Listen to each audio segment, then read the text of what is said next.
आपल्याकडून गेलेलं हे कोल्ह्याचं पिलू आपल्याला लगेच दुसऱ्या दिवशी लांब असं डोंगरा दिसलं होतं. म्हणलं ह्याने आपल्या येड्यात नाही काढलं, कारण की ह्याला अजून चक्रा येऊ लागल्या. पण आता म्हणलं काहीतरी वेगळी सोय करू आपण ह्याची. असंही कुत्र्यानं जमिनीमध्ये बोळ केलं होतं. म्हणलं कुपाट्या वगैरे आता आपण इथून काहीतरी माझ्या डोक्यात चाललं होतं वेगळं काहीतरी.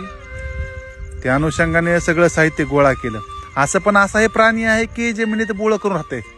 कदाचित हे माणसामध्ये राहिल्यामुळे एवढा लवकर रिकवर व्हायला गेलाय. मग म्हणलं तर आपण इथंच सोय करू. घरून पाणी वगैरे घेऊन गेलो, टोपलं वगैरे, आणि घरूनच ह्याला खाद्य बी आणलं, कारण की हे मटण खायचा.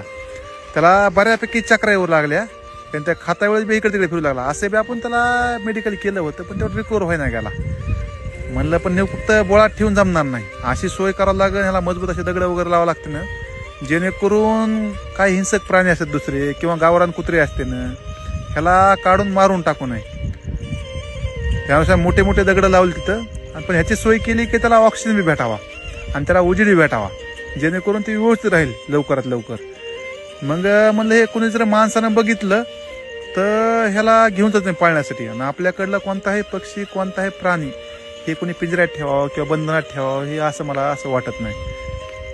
इतक्या दिवस मी सोशल मीडियावर टाकलं नाही, जेणेकरून मला हे ज्यावेळेस दुरुस्त होईल किंवा हे परिपूर्ण होईल त्याच टायमाला आपण याला सुरक्षित ठिकाणी सोडायचं, किंवा त्याच टायमाला आपण ही जागा दाखवायची, जेणेकरून कुणाला कळू नाही की काय आहे म्हणून. इथं रोज घ्यायचं, जायचं आम्ही काहीतरी खायला ह्याला घेऊन, पाणी घेऊन जायचं, कुपाट्या काढायच्या, दगड काढायचं, बघायचं.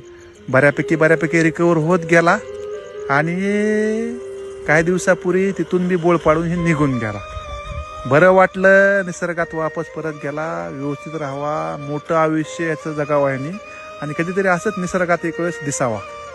समाधान वाटतं ना आपल्याला त्या टायमाला की आपण काहीतरी योग्य काम केलंय, काहीतरी आयुष्यामध्ये वेगळं समाधानकारक. ओके.